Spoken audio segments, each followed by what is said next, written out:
Hello, this is the training video for inside scrutineering for Tria Donaldson, specifically in the polling location throughout the day. Just being a watchful eye and making sure that things are running smoothly and reporting back to your zone captain. All right, so we do give you a form that authorizes you to work on our behalf. Just a reminder to wear very neutral colors. Black, gray, blue jeans are okay. Just so it looks like, because you cannot campaign within the polling station. So just remember that. So the primary role of election officers is to serve electors as they come to vote. Remember that your role is to observe the election process to ensure the integrity of the vote. Uh, if you have any questions, don't talk to the voters directly. Talk to the election officer, so returning officer, whoever that may be. Just remember that we're not allowed to take any photos or video recordings within the polling location. It's okay if you're sitting there on your phone scrolling through Facebook while you're also observing, but just don't take any photos.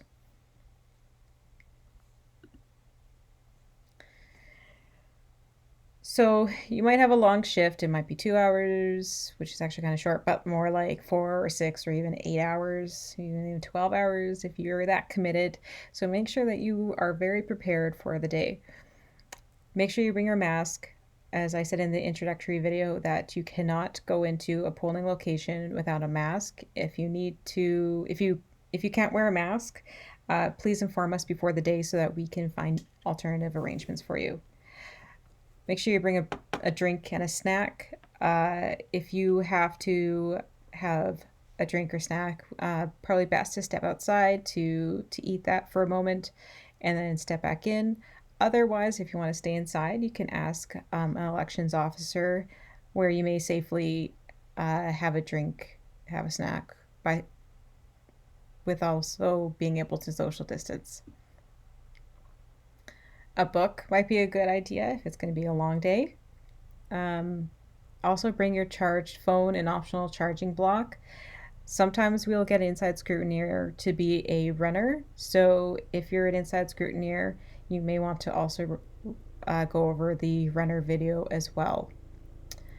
Have your kit in hand if you haven't already gotten it. There's very important information in here that you need to get inside the doors and work on our behalf. So, starting your shift, you're going to go to your zone house and get your kit and get your directions for the day. So you know where your polling location is, you know where you're going and what your shift is and what your expectations are. Also to go over any questions that you may have so you feel confident in your role for the day. If you're walking from your home and you need to get directions on where you're going, text your zone captain. They will tell you where to go. We ask always that you text first before you phone because they are coordinating a lot of people. So text first, they will phone you and have that conversation with you to start your day and make sure that you know where you're going. If it's really simple, because it might be just, hey, you're going to pull 103 and it's right across the street from you and you already know what you're doing, you just hop on over and it's easy to do. So hopefully it's just as simple as a quick text.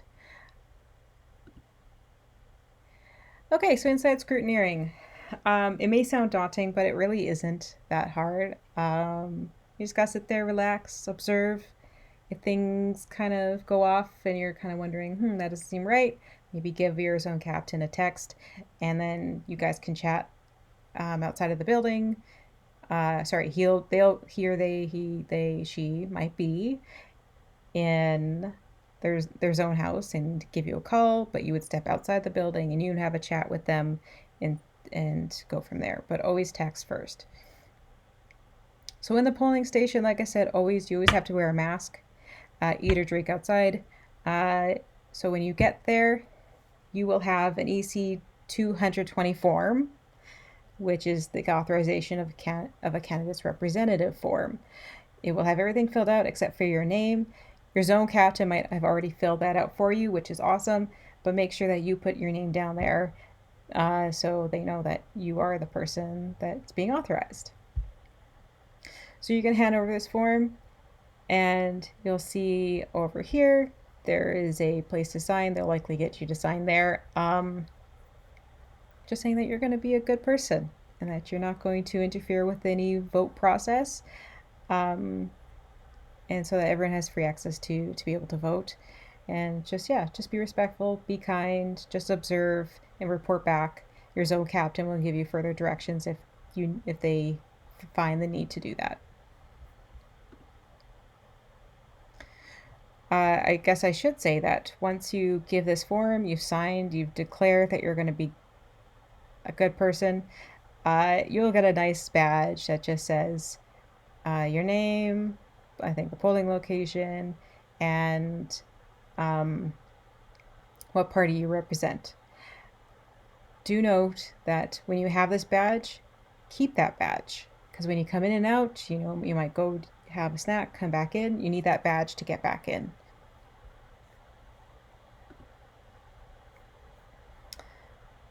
Okay, so inside the polling location, things that you're doing. So you've gotten your badge.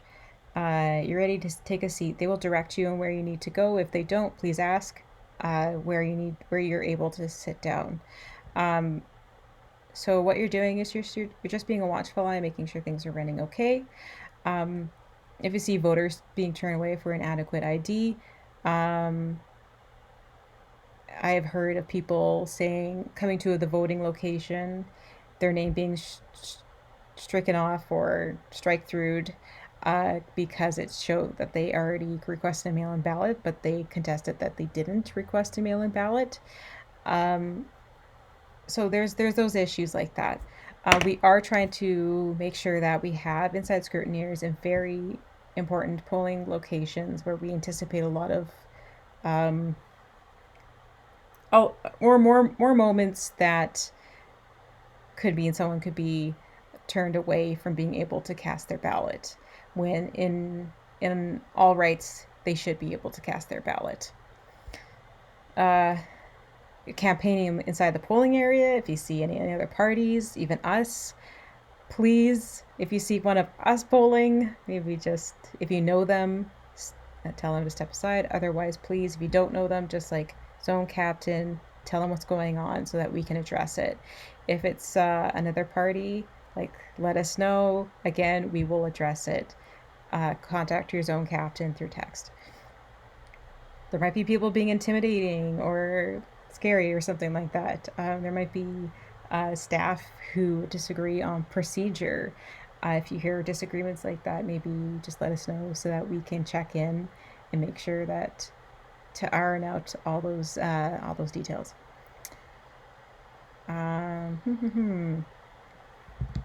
So if you're an inside scrutineer, I did say this before, we might get you to be a quote unquote runner.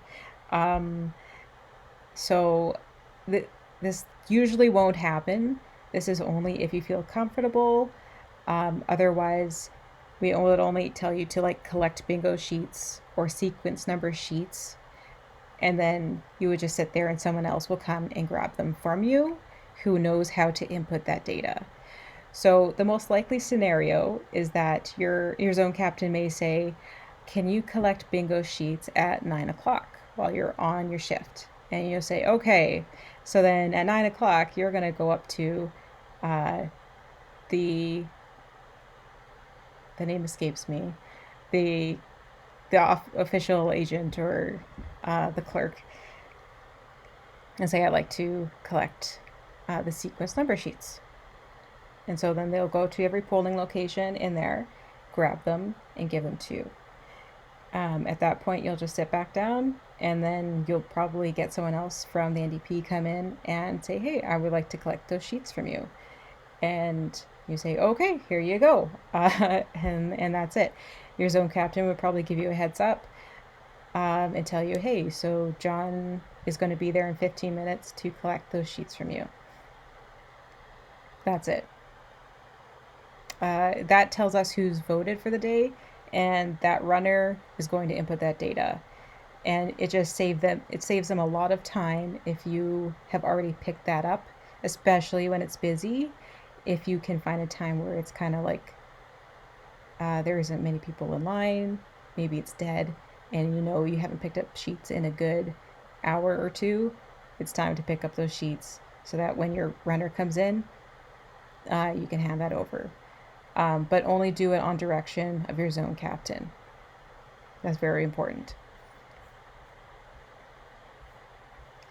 Again, the biggest thing that you're doing that day is to observe and make sure things are running smoothly. If you see issues, you're contacting your zone captain.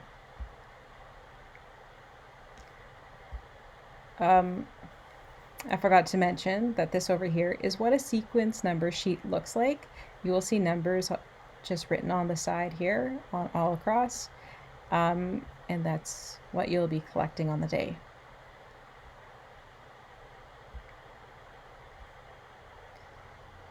Okay, so things to consider.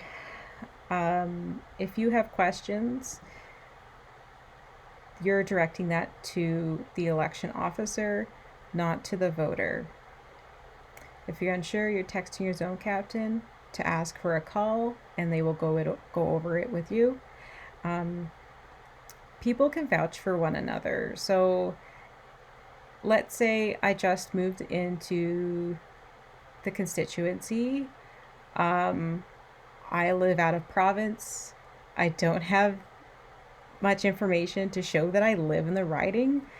And so I can, let's say I moved in with someone and they've already been there for a while.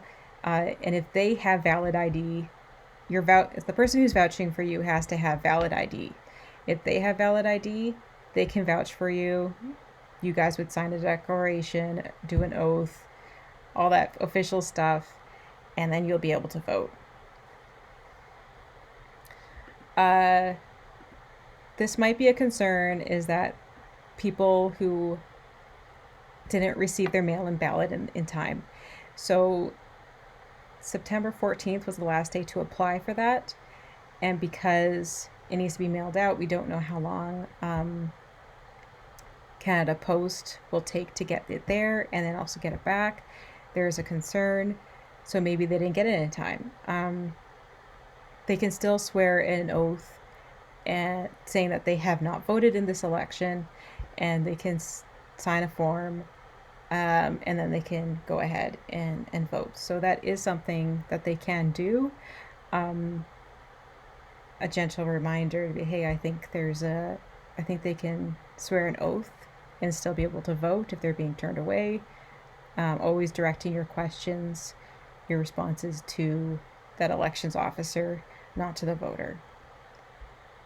And having that respectful conversation with them, saying, I think this is something, you just want to check your manual. I think they'll be able to vote. Okay, end of shift. So you've done all of your observing. Maybe you've taken some notes. Maybe you've collected some sequence number sheets and handed it off to someone. Maybe you've collected some and nobody has shown up. Maybe you need to, if that's happened, please bring those sequence number sheets to your zone captain so that they can input that data. But anyways, all the information that you have, please bring it back to your zone captain, to your zone house. If it's after hours or for some reason they had to leave, there will be a bin outside. It should be clearly marked that that's where you put stuff in.